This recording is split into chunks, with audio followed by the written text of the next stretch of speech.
नमस्कार मित्रांनो, ओम नमः शिवाय, श्री शिवाय नमस्तुभ्यम. मित्रांनो, भगवान शिव तुमच्या सर्व इच्छा पूर्ण करोत अशी शिवचरणी प्रार्थना करते. आजच्या व्हिडिओत आपण अतिशय प्रेरणादायी कहाणी ऐकणार आहोत. चॅनलवर नवीन असाल तर सबस्क्राईब अवश्य करा आणि बेल आयकन सुद्धा प्रेस करा. चला तर मग कहाणीला सुरुवात करूया. एका नगरातील गोष्ट आहे. तेथे धर्मात्मा नावाचा एक शेठ राहत होता. त्याने एक कुत्र पाळले होते.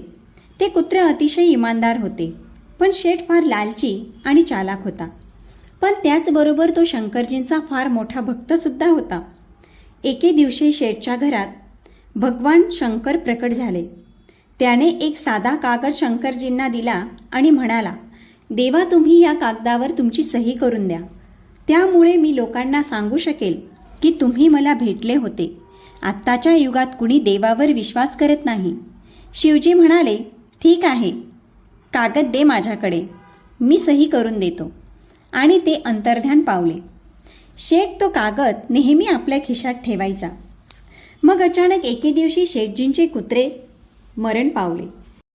त्याला फार दुःख झाले. मेल्यानंतर कुत्रे यमदेवाकडे पोहोचले. तेव्हा त्यांनी कुत्र्याचे आत्तापर्यंतचे केलेले सर्व कर्म बघितले. त्यांना दिसले की कुत्र्याने पृथ्वी तलावर आपली सर्व कामं अगदी इमानदारीने केले आहेत. कधीच कोणत्या पशुपक्षाला विनाकारण मारले नाही. विनाकारण कोणाला कधी त्रास दिला नाही. याने आपल्या मालकाची सर्व कामे मोठ्या निष्ठेने आणि इमानदारीने केली आहेत. कुत्र्याचा जन्म असून सुद्धा तो कोणतेच पाप केले नाही. म्हणून तुझ्या मागील जन्माचे सर्व पाप नष्ट झाले आहे, असे यमराज म्हणाले. यमराज कुत्र्याला विचारतात, आता तूच सांग, तुला कुठे जायचे आहे आणि कुठे राहायचे आहे. मी तुझ्यावर खूप प्रसन्न आहे. तू जसे सांगशील तसे करण्यात येईल. कुत्रा म्हणाला, प्रभू, तुम्हाला योग्य वाटेल ते करा. मला स्वर्ग द्या किंवा नर्क द्या, मला मान्य आहे.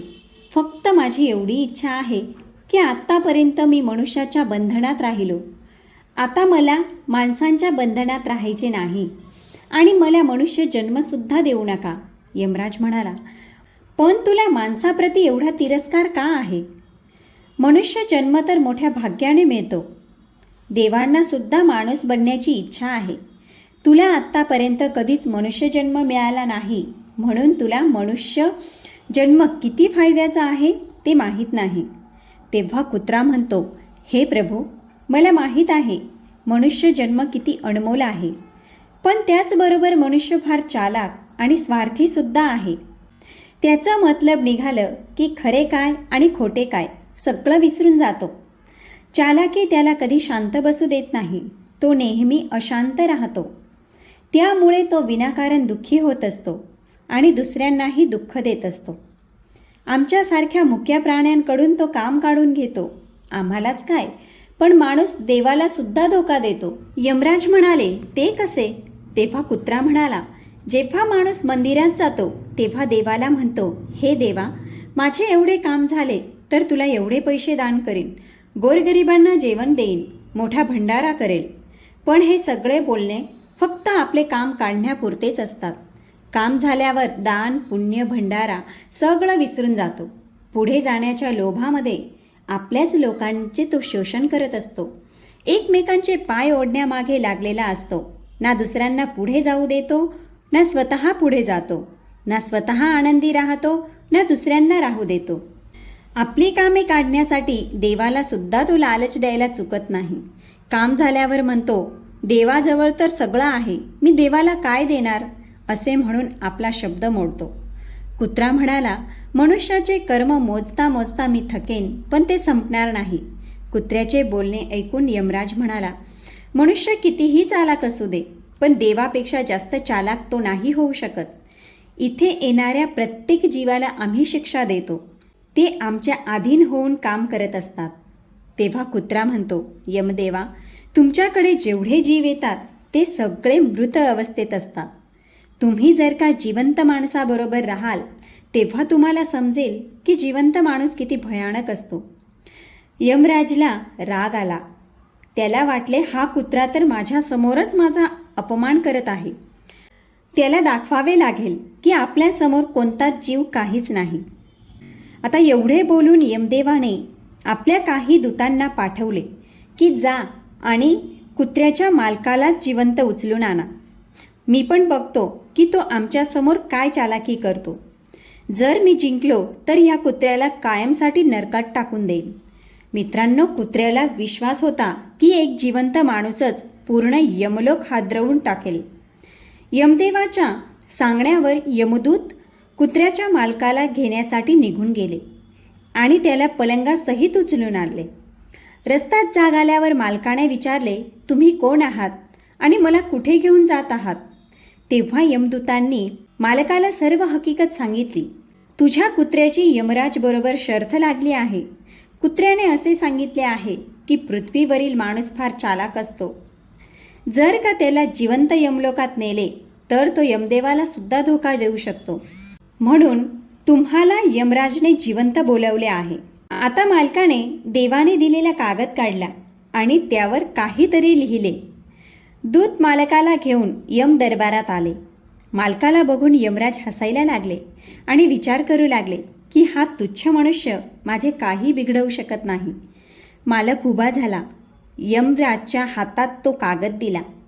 यमराजने जसा तो कागद बघितला, सिंहासनावर उठून उभा राहिला आणि कुत्र्याच्या मालकाच्या पायाजवळ जाऊन बसला आणि त्या मालकाला सिंहासनावर बसून दिले आणि स्वतः मालकाच्या जागेवर बसला. हे बघून सर्व यमदूत चकित झाले की एक माणूस यमाच्या सिंहासनावर बसला आहे. हा नक्कीच कुणीतरी पोहोचलेला वाटत आहे. सिंहासनावर बसल्यावर त्या माणसाने सर्वात आधी यमलोकातील कायदे काढून बदलून टाकले आणि स्वतः यमराजलाच तेथील पेहेरेदार बनवून दिले. मालक विचार करू लागला, काही दिवसांनी जेव्हा मला मरण येईल तेव्हा मला सुद्धा येथेच यावे लागेल. म्हणून त्या माणसाने नरकात असलेल्या सर्वांना बाहेर काढले आणि नरकाचे द्वार कायमसाठी बंद करून टाकले आणि सर्व नरकातील जीवांना स्वर्गात पाठवून दिले आणि असा आदेश दिला की जे पण आता यमलोकात आहेत सर्वांना स्वर्गात पाठवले जाईल. हे ऐकून सर्व देवतांमध्ये खळबळ उडाली, पण काही करू शकत नव्हते, कारण हा आदेश यमलोकच्या राजाने दिला होता. आता हळूहळू स्वर्गात गर्दी व्हायला लागली. स्वर्गातील कर्मचारी कंटाळून गेले. आता आम्ही काय करू? एवढ्या सगळ्या जीवांची सेवा कशी करू? यमराजला जिवंत मनुष्याला स्वर्गात आणणे फार महागात पडले होते. कुत्र्याने बघितले, मालकाने तर सर्व बदलून टाकले आहे, पण हे झाले तरी कसे? त्याने मालकाला विचारले, तुम्ही हे कसे केले? आता तुम्ही तर राजा झाले आहात. मी सदैव तुमचा नौकर बनून राहील. कृपया मला सांगा, तुम्ही हे सगळे कसे केले?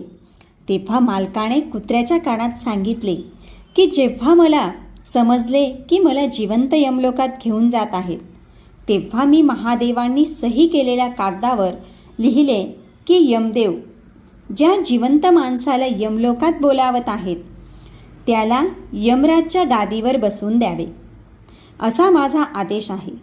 त्यावर आधीपासूनच महादेवांची सही होती. म्हणून यमदेवाला वाटले हा आदेश शंकरजींनी दिला आहे आणि येथील राजा झालो. मालकाचे बोलणे ऐकून कुत्रा अतिशय आनंदी झाला आणि विचार करू लागला, मनुष्य जिथे पण जाईल तिथे हा काहीतरी कुरापत नक्की करेल. इकडे यमलोकाची हालत बघून सर्व देव शंकरजींकडे गेले आणि त्यांना सर्व घटना सांगितली. ते लगेच यमपुरीत आले. त्यांनी बघितले की यमराज स्वतः दारात पेहेरेदारी करत आहेत. मग सिंहासनावर कोण बसले आहे? यमराज म्हणाले, देवा, तुमची लीला पण फार विचित्र आहे. थोड्या वेळातच तुम्ही पृथ्वीवरील सामान्य माणसाला यमराज बनवून दिले आणि मला पेहेरेदार बनवले. यावर महादेव म्हणाले, हे मी नाही केले, हा सर्व माणसाच्या चालाक बुद्धीची कमाल आहे. जर तू जिवंत माणसाला येथे बोलावशील तर असेच होईल.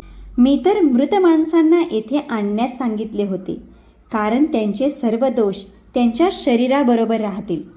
मित्रांनो, एवढे बोलून महादेव यमलोकात पुढे चालू लागले. शंकरजी त्या माणसाकडे पोचले. त्या माणसाने शंकरजींना बघताच आसन सोडले आणि म्हणाले, देव मला माफ करा. मी तर यमदेवांना फक्त जिवंत माणसाची चालाकी दाखवत होतो. मी तुमचे दर्शन घेऊन धन्य झालो आहे. मला दुसऱ्या कोणत्याच गोष्टीची गरज नाही. मग तो महादेवांचा आशीर्वाद घेऊन पृथ्वीवर परत आला. महादेव परत कैलास पर्वतावर निघून गेले. यमराज परत सिंहासनावर बसले. तेव्हा कुत्रा म्हणाला, यमदेवा, तुम्ही बघितले जिवंत मनुष्याची बुद्धीची ताकद. मनुष्य काय नाही करू शकत, म्हणून मला माणूस नाही बनायचे. जेव्हा तो स्वार्थी होतो तेव्हा तो आंधळा होतो. लालचीपणात तो धर्म विसरून जातो आणि अनैतिक कामे करू लागतो. जेव्हा तो शास्त्रानुसार कर्म करतो तोवर तो सुखी असतो आणि जसे तो चांगले कर्म करणे सोडतो तसे त्याला कंकास तसेच विविध संकटांना सामोरे जावे लागते. मित्रांनो, कहाणी कशी वाटली कॉमेंटमध्ये नक्की लिहा. ओम नमः शिवाय.